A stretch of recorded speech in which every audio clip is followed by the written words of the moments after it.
오늘 우리가 함께 읽은 하나님 말씀은 요한복음 11장 17절부터 27절까지 말씀이고, 설교의 제목은 베다니의 마르다와 마리아입니다. 오늘 우리가 읽은 요한복음 11장 요 본문 말고요, 전체 아마 46절 정도, 44절 말씀까지 우리가 전체로 생각을 하셔야 돼요.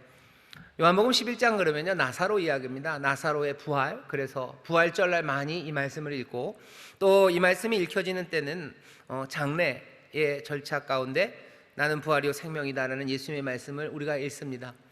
오늘은 부활절도 아니고요, 그리고 또 우리가 지금 장례 예배를 드리는 그런 자리에 있는 것도 아닙니다. 하지만 오늘 우리에게 주신 이 요한복음 11장 말씀은 장례 때나 아니면 부활절 날만 묵상하고 또 듣기에는 너무나 아까운 말씀이에요. 왜냐하면 요한복음에 예수님께서 여러 가지 기적, 기이한 일들을 행하시는데요, 요한복음 그 모든 것들을 다 표적이라고 설명합니다. 이 기이한 기적들은요, 뭔가를 보이시려는 거예요. 이 기적을 통해서 진리를 알리려고 하시는데, 요한복음에 나오는 여러 가지 기적들, 여러 가지 표적의 마지막이 이 나사로의 부활의 사건입니다. 나사로의 부활을 통해서 보이시려는 진리가 있어요. 미리 말씀드리면 그 진리는 예수님께서 말씀하셨던, 예수께서 가라사대 나는 부활이요 생명이니 나를 믿는 자는 죽어도 살겠고 무릇 살아서 나를 믿는 자는 영원히 죽지 않는다는, 나는 부활이고 생명이라는 이 진리를 알리시려고 이 놀라운 기적, 이 표적을 우리에게 보이신 겁니다. 요한복음의 마지막이에요. 어쩌면 요한복음이 말하고 싶어하는 진리의 제일 마지막에 장엄하게 나온, 어쩌면 우리의 인생의 모든 문제, 그리고 가장 절실한 문제에 대답이 되는 그 진리를 여기다 두셨는데, 이 말씀을 장례 때 그리고 부활절에만 읽기는 너무 아깝습니다. 오늘 설교의 제목은 베다니의 마르다와 마리아입니다. 일부러 동네 이름을 써놨어요. 요한복음 말씀을 11장을 쭉 읽어보니까요, 이게 이 동네 이름이 굉장히 중요합니다. 왜냐하면 요한복음에 나오는 여러 기적들 한 7개쯤 되는데요, 그 기적마다 지명이 나와요. 가나에서의 혼인잔치서부터 시작되죠. 혼인잔치는 가나에서 있었어요. 이 일들이 이 진리라는, 어쩌면 추상적인 것을 가르치기 위해서 표적을 가져다 대시는데, 이 표적마저도 추상적이면 안 된다고 생각하시는 것 같아요. 그러니 그 일어난 기적이 어디에서 일어났는지에 대해서 분명히 얘기합니다. 가나의 혼인잔치에서 일어난 일이에요. 예수님께서 소지경을, 눈먼 사람을 고치셔요. 그 일은 실로암에서 있었어요. 38년 된 병자, 그 사람을 일으켜 세우십니다. 그건 베데스다에서 있었어요. 예수님께서 5,000명의 배고픈 사람들을 먹입니다. 그건 디베랴 광야에서 있었어요. 그 지명들을 말하면서 이 땅에 일어난 일들이 뭘 말해요? 여기 하나님이 알려주시는 영원한 진리를 말씀하신다고. 어떻게 보면 요한복음 1장의 반대입니다. 말씀이신, 로고스이신 진리가 어디요? 육신이 되어 오셔요. 요한복음은 늘 그 추상적인 진리, 그 장엄한 진리와 이 땅에서 일어나는 일들을 연결시키려고 합니다. 왜? 말씀이 육신이 되셨기 때문이에요. 오늘 주님께서 말씀하셔요. 내가 부활이고 생명이다라는 장엄한 진리를 우리에게 알리시려고 이 일을 어디서요? 베단이라는 동네에서요. 이 마지막 표적이 더 중요한 이유는 앞에 나오는 여러 가지 기적과 표적은 장소만 나와요. 사람 이름이 안 나옵니다. 하지만 여기 11장 이 마지막 표적은 사람 이름이 나와요. 베단이라는 동네, 마르다와 마리아의 동네. 마리아는 너희도 잘 아는 바로 그 사람, 예수님에게 향유를 부었던 그 여인, 그 여인이 살았던 베다니, 그 여인의 형제 마르다와 마리아, 그리고 나사로, 여기에서 일어났던 이 표적이, 여기 이 위대한 진리, 이 장엄한 진리를 너희에게 알려준다고 오늘 가르쳐 주십니다. 오늘 우리는 그래서 배우는 자리에 있는 겁니다. 마르다가 오늘 배워요. 마르다는 믿음이 훌륭한 여인입니다. 예수님을 사랑하는 여인이고요, 예수님의 사랑함을 받는 여인이에요. 예수님을 믿고 신뢰하는 믿음과 그리고 알고 있는 진리가 많았던 여인이에요.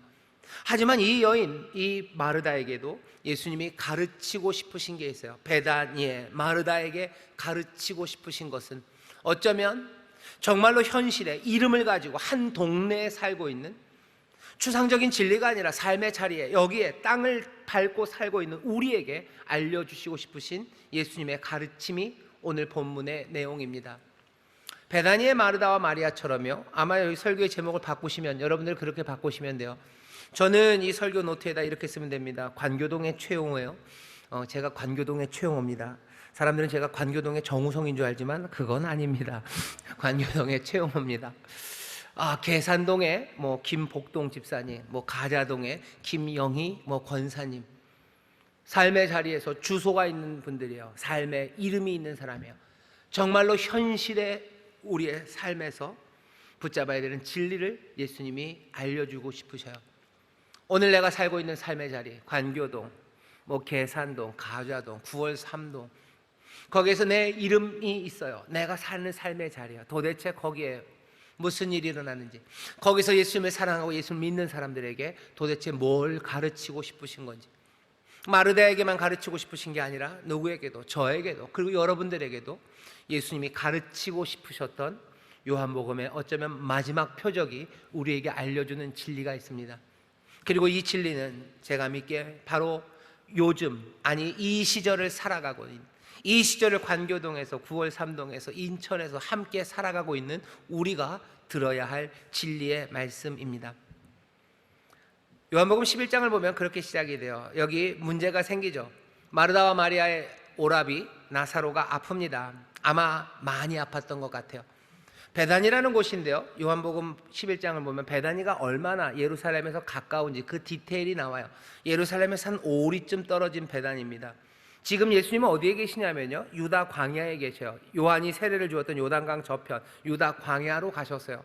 왜? 도망가신 겁니다. 유대인들이 잡아서 죽이려고 모의를 해요. 그러니 예수님이 잠깐 피하셔서 요단강 건너 저편 그 유다 광야, 요한이 세례 주던 그곳으로 가셔요. 결국은 여기 베다니로 오십니다. 그리고 결국은 예루살렘으로 가셔요. 하지만 지금은 잠시 유다 광야에 있습니다. 그 사람들에게로 그 주님에게로 사람을 보내요. 가서 전합니다. 주님, 사랑하시는 이가 병들었나이다. 주여 보시옵소서, 사랑하는 이가 병들었나이다 라는 정보를, 자기 오빠가 아프다는 정보를 예수님에게 전합니다. 요구는 없어요. 가나의 혼인잔치 첫 번째 기적에서는 어떻게 해요? 정보도 전하고요, 뭔가 요구가 있습니다. 술이 다 떨어졌죠. 포도주가 다 떨어졌습니다. 그러니 뭔가 해야 합니다 라고 얘기를 하지만, 여기 오늘 마르다와 마리아는 예수님에게 그냥 정보만 전해요. 우리 오빠가 아파요. 참 많이 아픕니다. 하지만 그 밑에는 어떤 기대가 있는지 우리는 압니다. 예수님이 오셨으면 좋겠어요. 사랑하심을 입은 이들입니다. 예수님을 믿는 사람들이에요. 예수님과의 관계가 좋은 사람들이에요. 그 사람들이 베다니에 살고 있는데 지금 문제가 생긴 겁니다. 여기 인천에 살고 있는 우리 사랑하는 인천 수목교회 성도 여러분들 주님을 믿는 이들이에요. 주님을 사랑하십니다. 그리고 주께서 여러분들을 또 사랑하셔요. 우리 가운데도 어려움이 생기죠. 오빠가 아프기도 하고 내 자녀들에게 문제가 생깁니다. 그러면 주께 알려요. 주님, 이런 문제가 생겼습니다. 때로는 노골적으로, 때로는 아주 은밀하게, 아니면 넌지시 알려요. 그리고는 넌지시 요구하는 거죠. 뭘 좀 해달라는 겁니다. 내 아들이 문제가 생겼어요. 내 아들이 직장을 잃었습니다. 주님, 그 다음에 요구할 것은 삼성에 취직시켜 주셔요. 아니면 공무원 시험에 붙여주셔요. 아니면 뭐라도 해주셔요. 뭔가 요구가 있지만 그것들을 어떻게 말하기는 곤란해요. 뭐라고 얘기하기가 참 애매하죠. 그러니 그냥 아뢰는 거예요. 내 자녀가 문제에 빠졌습니다. 주님 도와주옵소서 라고 얘기하는 거예요. 마르다, 마리아 마찬가지입니다. 주님, 이런 문제가 있네요 라고 얘기해요. 그리고 그 다음에 말을 잘 못하죠. 누구랑 닮았어요? 저와 여러분, 우리랑 닮았어요. 관교동 최용호와 닮았고, 계산동 김복동 집사님과 닮았어요. 주를 믿고 신뢰하고 사랑합니다. 그리고 삶에 어려움이 있고 주께 알려요. 또 뭐가 비슷합니까? 그렇게 알렸을 때 주님이 제깍제깍 뭔가를 하지 않으셔요. 11장 4절에 보면 주께서 그 얘기를 들으시고요, 아무 행동도 안 하십니다. 이 병은 죽을 병이 아니래요. 이 일을 통해서 하나님 영광을 받으실 거고, 또 하나님의 아들이 이 일로 인하여 영광 받을 거라고만 얘기하십니다. 주님은 모든 것들을 아셔요. 어디까지 아셔요? 나사로가 죽지 않을 걸 아셔요. 사실은 나사로는 금방 죽습니다. 하지만 죽지 않을 것, 좀 더 먼 미래를 아셔요. 그리고 이 일을 통하여 오히려 예수님께서 더 잡혀가는 일이 촉박하게 진행돼요. 나사로 때문에 유대 제사장들과 그 관원들이요, 예수님을 가만둬선 안 되겠다라는, 훨씬 더 위험에 처하게 됩니다. 그리고 예수님은 돌아가셔요. 그리고 그 모든 일이 하나님의 아들이 영광을 받게 돼요. 받은 정보는 나사로가 아프다는 이야기만 들었지만 예수님은 어디까지? 훨씬 더 먼 것들을 아십니다. 오늘 마르다, 이 베다니의 마르다에게 알려주고 싶으신 거예요. 관교동 최용호에게 알려주고 싶으신 거예요. 주님을 믿고 또 주의 사랑을 입고 주를 사랑하는 이들에게 알려주고 싶으셔요. 너희들의 문제를 나에게 아뢰지 내가 그거 모르는 거 아니다. 모르지 않아요. 모르실 리가 없어요. 모르실 리가 없어요. 압니다. 아셔도 어떻게 아셔요? 훨씬 더 멀리 아셔요. 훨씬 더 영원한 것들을 아시는 주님이십니다. 우리는 하나님 앞에 아뢰고 또 하나님 앞에 고할 때가 많습니다. 우리도 기도하면서 알아요. 이걸 내가 고하지만 주님이 아시겠지. 예, 주님이 아셔요. 그런데 꼭 고해야 됩니까? 성경을 보면 주님이 아실 것들을 우리가 압니다. 그럼에도 고합니다. 그럼에도 나아가서 얘기해요. 때로는 넌지시 우리의 요구를 다 말 못해도 이렇게만 말하면 아시겠지 하면서 기도하는 거예요. 차마 낯뜨겁고 부끄러워서 뭐라고 요청하긴 어렵지만 그래도 주 앞에 나가서 우리의 연약함과 우리의 질병과 문제를 아뢰을 때는 우리 가운데 소망이 있는 거예요. 예, 우리는 그렇게 삽니다. 우리는 그렇게 살아가고 주께서는 또한 그런 우리를 사랑하십니다. 그리고 그 모든 멀 때까지 아시고 또 그것들을 아시면서 하나님의 뜻과 주의 뜻 안에서 하나하나 때로는 멈추기도 하시고 행하기도 하시는 주님을 우리는 사랑해요. 마르다와 마리아 주님을 사랑하며 그렇게 삽니다. 이 사랑하는 이들에게도 문제가 생기는 거죠. 결국은 어떤 일이 생겨요? 나사로가 죽습니다. 나사로가 죽고 예수님은 이제 그 베다니로 그제서야 옵니다. 오늘 우리가 읽은 본문 17절은 그렇게 시작돼요. 예수께서 와서 보시니 나사로가 무덤에 있은지 이미 나흘이라. 예수님은 나흘이나 지나서 오셨습니다. 나흘이라는 시간은 굉장히 중요해요. 왜냐하면 이 나흘이라는 시간은 죽음이 완성된 시간이에요. 죽음이 확정된 시간입니다. 예수님 당시 유대인들은 사람이 죽으면 그 영혼이 그 시체 주위 무덤에다 바로 놓쳐 그 시체 주위를 한 3일쯤 돌아다닌대요. 그래서 들어가 보려고 애를 쓴답니다. 근데 한 3일쯤 지나면 몸이 상하기 시작하죠. 얼굴색부터 변합니다. 그러면 그 영혼이 이젠 끝났구나 싶어서 떠나간대요. 그게 셋째 날이랍니다. 그러니 나흘이 됐다는 건 이제 영혼도 사라져버린 거예요. 몸도 상하기 시작했고요, 영혼도 떠나갔어요. 그러니 이제 죽음이 확정된 시간이에요. 예수님이 오신 시간은 나흘째 되는 시간입니다. 나흘, 이제 죽음이 확정된 그곳, 그 베다니의 마르다에게 온 겁니다. 우리의 삶 가운데도 이게 끝났다 싶은 그 시간들이야. 끝이다, 더 이상 소망은 없다 하는 그 시간이 예수님을 사랑하는 사람들에게도 와요. 그리고 그것이 끝인가 보다라고 생각합니다. 오늘 본문은 거기 그 상황에서 지금 이루어진 일입니다. 베다니는 예루살렘에서 가깝기가 한 5리쯤 됐어요. 여기 예루살렘에서 많은 사람들이 와서 슬퍼하고 애곡합니다. 예수님이 오신다는 소식을 듣고 마르다는 예수님을 맞으러 와요. 그리고 마리아는 집에서 아마 그 장례하는 사람들과 함께 애곡하는 일, 그것들을 관장하고 장례를 진행하고 있을 겁니다. 그냥 모든 것들이 다 일상이에요. 어떤 일상? 슬픈 일상이죠. 나흘된 시체, 나흘되어 죽은 지 나흘된 오빠를 가진 사람들이 살아갈 수 있는 어쩌면 가장 바람직하고 정상적인 삶을 마르다와 마리아가 살아갑니다. 찾아오신 손님을 맞으러 가고요, 또 그곳에서 사람들을 대접하고요. 이 죽어버린 오빠, 거기서 더 이상 할 수 있는 일은 없어요. 우리도 그렇게들 살죠. 관교동에서 또 가자동에서 부평에서 주를 사랑하고 믿으며 살아가요. 주의 사랑하심을 이며 살아가요. 주께 우리의 문제를 고하며 우리의 소원을 하나님 앞에 어쩌면 노골적으로 어쩌면 넌지시 아뢰며 바라며 살아가요. 그 기쁨이 있습니다. 그리고 그 즐거움과 기대가 있어요. 하지만 그 가운데 우리가 어쩔 수 없는 그냥 끝나버린 문제들, 죽음, 확정된 그 일들이 우리 가운데 다가와요. 그런 믿음의 사람들은 어떻게 해요? 거기에 적응하며 삽니다. 죽음이 우리를 찾아왔으니 거기에 합당하게 애곡하며 살아가는 거예요. 거기서 가장 질서 있게 그냥 거기에 순응하며 살아가요. 얘기는 뭡니까? 결국 뭐가 됐든지 베다니의 마르다와 마리아, 이 두 자매는 죽음이 요구하는 방식으로, 거기에 어떻게 혼란은 아니지만요, 그냥 죽음이 요구하는 것, 거기에 따라서 움직여 가고 있어요. 그 전에 기쁨이 있었지만 죽음이 오면서 사라지면 사라지나 보대요. 죽음이 오면 내 삶에 있었던 용기, 힘들, 그것들이 제한됩니다. 그냥 그 제한된 것, 제한된 기쁨과 제한된 용기 안에서 마르다와 마리아는 그냥 순응하며 살아가요. 거기에 뭐 다른 사람들처럼 이상한 이상한 아주 사고를 치는 그런 자매는 아닙니다. 왜?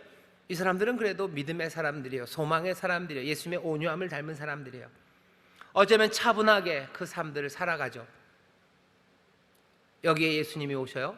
마르다가 예수님께 이제는 묻습니다. 주여, 주께서 여기 계셨다면 내 오라비가 죽지 아니하였으리다. 주님을 향한 원망입니다. 주님을 향한 불평이에요. 오셨어야죠. 오셨어야죠. 마르다가 그렇게 얘기해요. 우리도 그렇게 합니다. 주를 향해서 주님, 우리 오빠가 돌아가시기 전에 좀 오셨어야죠 라고 불평을 말해요. 뭐 그렇게 믿음으로 살아갑니다. 그렇게 주님을 사랑하고 주님이 우리를 그렇게 사랑해요.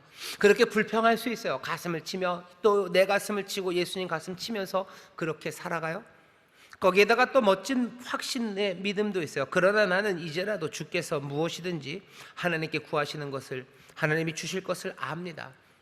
여전히 오빠가 죽었지만 그게 끝인 걸 알지만 나는 주께 불평도 할 수 있지만 우리는 사랑하고 신뢰하기 때문에 그런 거예요. 그리고 또 여전히 나는 주를 향한 믿음이 있어요. 주께서 이제 무엇이든지 아버지께 구하면 아버지가 그것들을 주실 것, 그것을 믿어요. 그러니 주여, 우리를 위해서 구해 달라는 거죠. 우리를 위해서 기도해 주셔요. 우리를 축복해 주셔요 라고 합니다. 예수님께서 거기까지 들으시고요, 말씀하셔요. 이건 갑자기 세상을 뒤집어 놓는 이야기예요. 뭐라고 얘기하셔요? 네 오라비가 다시 살리라 얘기합니다. 마르다는 여기를 생각해 본 적이 없어요. 내 오라비가 살 거라고 생각하지 않았어요. 이젠 나흘입니다. 이젠 끝났어요. 여기서 적응해야 돼요. 내 누이 마리아는 여기 장례식 돌보고 나는 손님으로 오시는 내 사랑하는 주님 예수님 맞으러 가고 주께 어쩌면 불평도 하고 여전히 주 앞에 또 믿음이 있으니 주께서 우리의 삶을 회복시키실 것을, 우리의 마음에 평안을 주실 것을, 이것에 위로를 주실 것을, 아니면 오빠가 사라져 버렸으니 우리의 삶에 여러 가지 어려운 문제를 해결하고 거기에 하나님의 복을 빌어 주실 것, 내가 생각하는 계산들이 있습니다. 그 모든 계산들은 지금 누가 만들어가는 거예요?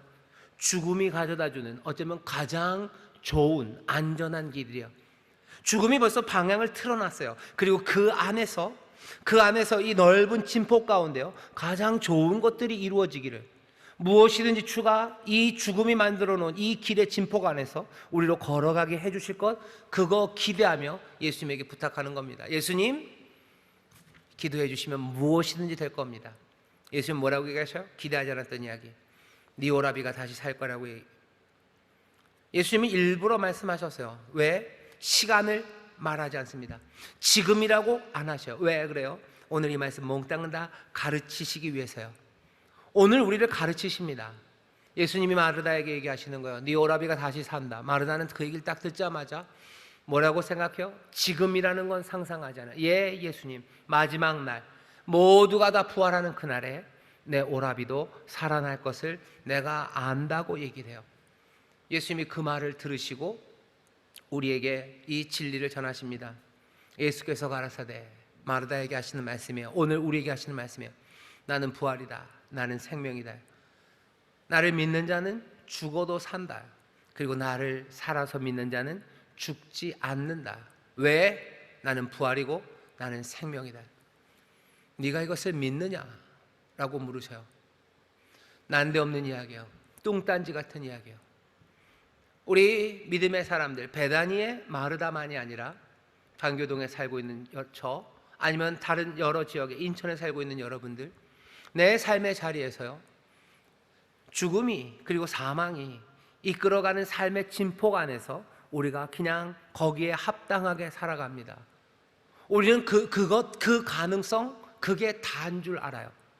하지만 예수님은 지금 뭐라고 얘기하시는 거예요? 아니, 나는 부활, 나는 생명이에요. 나를 믿는 자는 죽어도 살아요. 여기 나를 믿는 자들의 모든 미래와 그리고 나를 믿는 자들의 모든 현재는 죽음과 상관없어요. 이 생명의 약속이 너희들의 삶 몽땅을 다 뒤집어낼 거라고 얘기하셔요. 세상은 기대할 수 없었던 삶들, 세상은 기대할 수 없었던 삶의 변화들, 그 놀라운 변화가 여기서 이제 시작되는 이유는 다른 이유 없습니다. 내가 부활이고 내가 생명이기 때문에 나를 믿는 자들의 모든 현재와 모든 미래는 이젠 죽음과는 상관없다고. 죽음은 모든 것들을 끝내는 겁니다. 하지만 생명은 모든 것들을 다시 시작하게 하셔요. 죽음이 만들어 놓은 한계들, 그 한계를 깨뜨리시는 거예요. 우리의 삶에 이제 더 이상 한계는 없습니다. 나흘이 됐으면 끝 아닙니까? 아니요, 나흘이 되었다는 게 부활이요 생명이신 이 앞에서는 아무 의미가 없습니다. 죽음이 그 삶을, 그 나사로를 지배하지 못해요. 주께서 그러니 어떻게 하십니까? 무덤 돌을 옮겨 놓으래요. 예수님께서 나는 부활이고 생명이다. 나를 믿는 자는 죽어도 산다. 나를 믿는 자, 살아서 나를 믿는 자는 죽지 않는다. 네가 이것을 믿느냐? 마르다가 믿는다고는 그랬어요. 하지만 주님이 부활이고 생명이기에 우리의 삶에 어떤 변화가, 그리고 이 세상에 어떤 변화가 일어났는지 마르다는 아직 잘 모릅니다. 부활이요 생명이신 이를 믿는다는 건요, 그분이 부활이고 생명이시구나 뿐만 아니라 부활과 생명이신 그분이 미래와 이 현재를 어떻게 바꿔놓으셨는지에 대한 믿음이에요. 미래는 바뀌었어요. 그리고 현재도 바뀌었어요. 더 이상 죽음은 지배하지 못합니다. 이것을 믿느냐고 물었는데 마르다는 채 그것을 다 이해하지 못합니다. 그러니 39절에 무덤에 돌을 옮겨놔라 하는 말에 마르다가 상 주니까 말리는 거야. 안 됩니다, 예수님. 나흘이 지났어요. 이제 냄새가 납니다. 죽음이 끌고 갔어요. 끝났어요. 이제 이러시면 안 됩니다. 예수님은 어떻게 하셔요? 아니. 예수님도 눈물 흘리셔요. 무덤에서 눈물 흘리십니다. 슬픔이요. 죽음이라는 건 슬픔입니다. 하지만 부활이요 생명이시니가 돌문을 옮겨 놓으시고 그리고 큰 소리로 나사로를 부르셔요. 그럼 어떻게 됩니까? 나사로는 나옵니다. 마르다와 마리아는 여기는 생각도 못했어요. 오늘 이 땅을 살고 있는 우리도 다시 한번 이 말씀을 들으셔야 돼요. 우리가 예수를 믿고 사랑합니다. 예수님에게 기도하고 기대하는 것이 있습니다. 이 어려움의 시절이 우리를 만들어낸 그 삶의 길 안에서요, 그 진폭 안에서 가장 좋은 것을 주님이 주실 거라고 기대해요.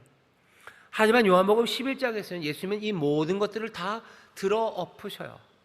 아니, 내가 부활이고 내가 생명이라고.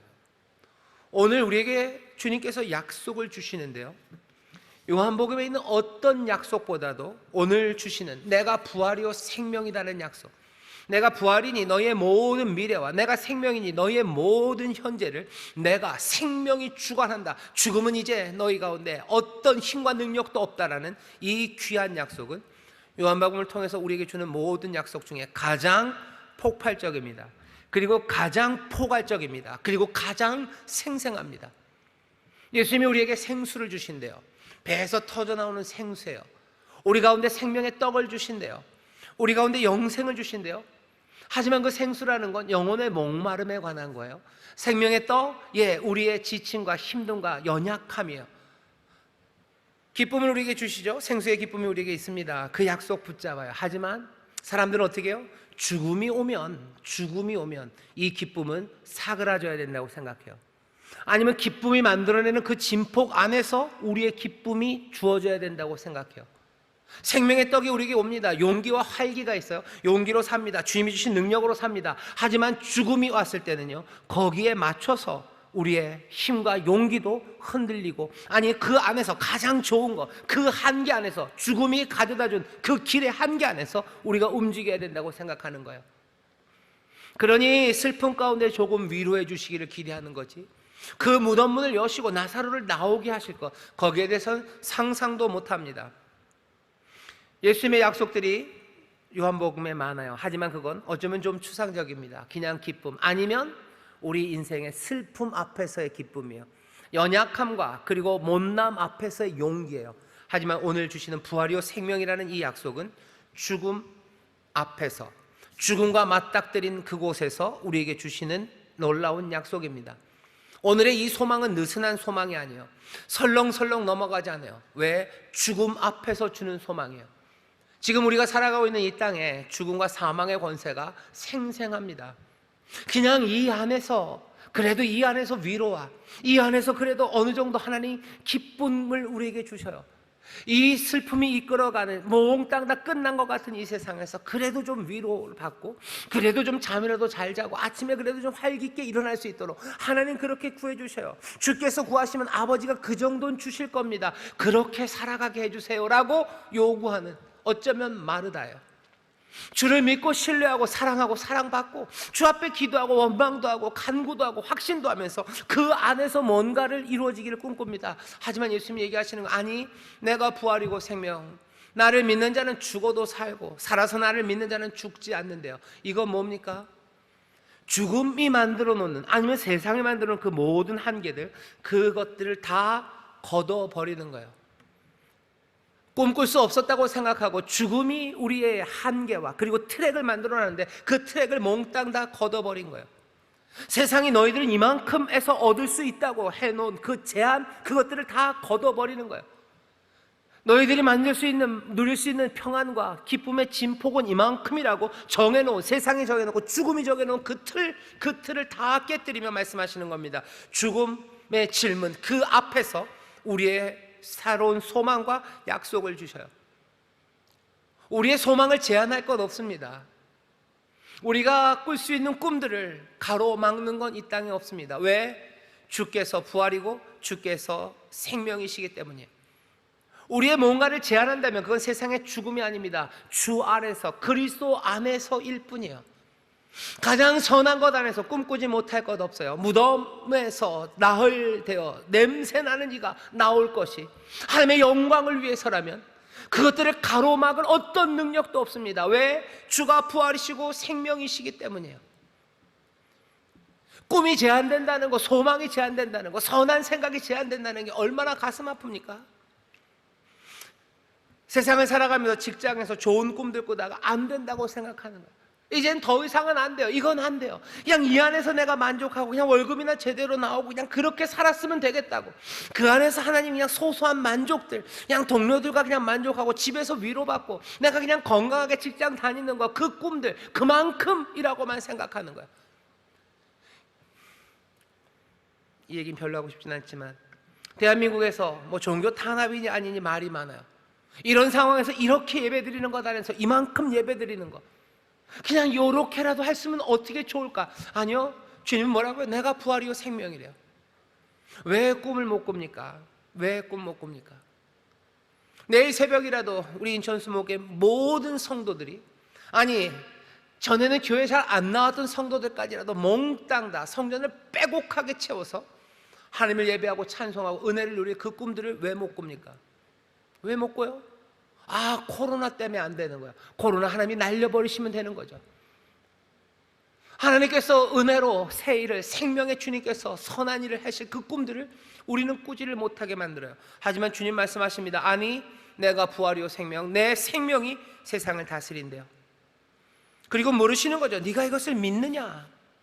오늘 우리에게 동의를 구하셔요. 너도 동의하니? 라고 초청해요. 왜? 믿음이, 믿는 사람이 살기 때문입니다. 믿는 사람이 죽지 않기 때문이에요. 부활이요 생명이신 이가, 그 부활이요 생명이신 이를 믿는 사람이 살아요. 그러니 물으시는 거예요. 믿냐? 네가 믿냐? 왜? 살기를 바라시니까, 죽지 않기를 바라시니까, 부활이요 생명이신 주님이 우리로 그 놀라운 변화의 세상을 누리고 그 세상을 영접함으로 갖기를 원하시니까 우리에게 묻는 겁니다. 믿냐? 물어요. 대답은 뭡니까? 예, 내가 믿습니다라고 대답하며 그 부활이요 생명이 되신 주께서 우리에게 가져다 주신 그 놀라운 변화의 세상을 여러분들 받아 누리시기를 주의 이름으로 축원합니다. 마르다도 그것을 다 갖지는 못해서요, 다 이해하지 못합니다. 그러니 무덤 돌문을 옮겨 놓을 때 그러지 말라고 그랬죠. 우리도 좀 그래요. 이 부활이요 생명이라는 말씀을 얼마나 많이 들었습니까? 수많은 부활절 때마다, 그리고 또 여러 장례 예배에서 이 말씀을 들었어요. 하지만 이 말씀이 내 삶에서 정말 무슨 의미가 되는지 그것들을 깨달아 알지 못합니다. 온전하게 이해하지 못합니다. 오늘 우리가 보는 건 하나 그거예요. 말도 안 되는 일들, 죽음 때문에, 세상이 정해놓은 것 때문에 말도 안 되는 일들을 주께서는 행하실 수 있는 능력이 있으시고요, 그것들을 하나님의 영광과 하나님 아버지의 아들의 영광을 위하여 그 일을 하셔요. 아무렇게나 세상을 무질서하게 만드신다는 뜻이 아니에요. 아버지의 영광을 위한 일이다 그랬죠. 하나님의 아들의 영광을 위한 일이다. 하나님의 영광과 예수 그리스도의 영광을 위하여 그 생명을 우리에게 부어주시는 데 있어서 아무것도 거칠 것은 없습니다. 그것들을 깨닫게 하시는 방법은 다른 것 없어요. 마르다에게 주님이 오셔서 나는 부활이다, 나는 생명이다 말씀하신 것처럼 그 부활과 생명이 우리에게 오셔서 또 부활이요 생명임을 우리에게 알리셔야 돼요. 예수님이 그러시죠. 나는 부활이요 생명이래요. 이 부활과 생명을 그러니 어찌 누립니까? 부활과 생명이 되신 주님이 오셔야 돼요. 내가, 여러분 상상해 보세요. 여기 예수님이 떡 서셔서요, 내가 부활이요 생명이다 말씀하셔요. 질문입니다. 부활과 생명은 어디 있습니까? 여기 있습니다. 왜? 여기 오신 주님이 내가 부활이요 생명이다라고 말씀하셨기 때문이에요. 그것 말고 우리의 삶에 부활과 생명, 죽음을 이기는 그 귀한 생명의 약속은 얻을 수가 없습니다. 하지만 좋은 소식이죠. 그리고 놀라운 선물입니다. 오늘 예배하는 이 자리, 주의 영이 우리와 함께 하셔요. 나는 부활이요 생명이다 말하신 바로 그분이 우리 가운데 계셔요. 그 얘기는 그 부활과 생명이 우리 가운데 계시다는 거예요. 베다니 마르다에게 오셨던 것처럼 오늘 베다니 마르다를 가르쳐주던 주님이 이 자리에 오셔서 우리를 지금 가르치셔요. 내가 부활이요 생명이다. 나를 믿는 자는 죽지 않는다. 살아서 나를 믿는 자, 그 사람 영원히 산다. 너희들의 모든 미래와 현재, 이것들은 죽음이 이끌어가는 것 아니라 내 생명이 그 영광으로 이끌어간다고. 죽음이 한계, 거기에서 벗어나라고 누가? 여기 오신 주님이 지금 말씀하십니다. 생명의 떡 그리고 언약의 잔으로 오셔서 지금 이 시간 우리 가운데 보이셔요. 들으십시오. 그리고 영접하셔요. 부활이, 생명이, 나는 부활이요 생명 되신 주님을 믿습니다 하는 그 얘기는 무슨 의미입니까? 주께서 부활과 생명이시기에 온 세상을 새롭게 하셨음을 나는 믿어요. 새로움은 뭡니까? 죽음이 만들었던 한계를 몽땅 다 깨뜨리는 거예요. 하나님의 영광과 하나님 아들, 그 은혜의 영광, 그것들을 가로막는 어떤 상상도 우리는 불허합니다. 아니, 그 영광을 가져다주는 모든 꿈들은 주 안에서 가능합니다. 주께서 우리 가운데 새 일을 행하시고 주께서 우리 가운데 생명의 역사를 이루실 것들을 우리는 분명히 믿습니다. 이 믿음으로 여러분들 영접하십시오. 주님 우리에게 오셔서 여기 계셔요. 여기 부활과 생명이 있으니 여러분들 그 부활과 생명을 영접하심으로 모든 사망의 권세를 깨뜨리시고 주 안에서 새 꿈을 꾸시고 그리고 승리하며 나가게 되시기를 주의 이름으로 축원합니다. 주의 이름으로 축원합니다. 베다니 마르다에게 오신 것처럼 이 인천에 있는 우리에게 오늘 주님 함께 하시는 줄 믿습니다. 기도하겠습니다. 하나님 감사합니다. 부활의 주님 우리와 함께 하십니다. 생명의 주님 여기 계십니다. 오시사 우리를 진리 가운데로 인도하시오니 주여, 주를 믿는 이들 사망의 권세가 아니라 정말로 주가 주시는 생명으로 살아감을 다시 한번 붙잡게 하시고 아버지 하나님 주 안에 꿈꾸지 못할 일 없습니다. 주의 영광을 위하여 하나님 못하실 일 없습니다. 주여, 주여 뜨거움으로 아버지 세상이 포기하고 죽음이 우리에게 포기하라고 요구했던 것들을 다 집어던지고 하나님의 영광을 위하여 가장 선한 것들을 꿈꾸며 달려나가는 하나님의 사람들이 여기 있사오니 아버지여 역사하여 주시옵소서. 주님 역사하여 주시옵소서. 하나님 영광 받아 주시옵소서. 주님 영광 받아 주시옵소서. 주님 영광 받으실 놀라운 생명의 역사가 주여 사랑하심을 입은 하나님의 놀라우신 은혜를 입은 주를 사랑하며 믿는 이들에게 임하는 줄 믿사오니 여기 주를 믿는 이들이 있나이다. 주여 역사하여 주시옵소서. 역사하여 주시옵소서. 감사드리며 예수님 이름으로 축복하며 기도하옵나이다. 아멘.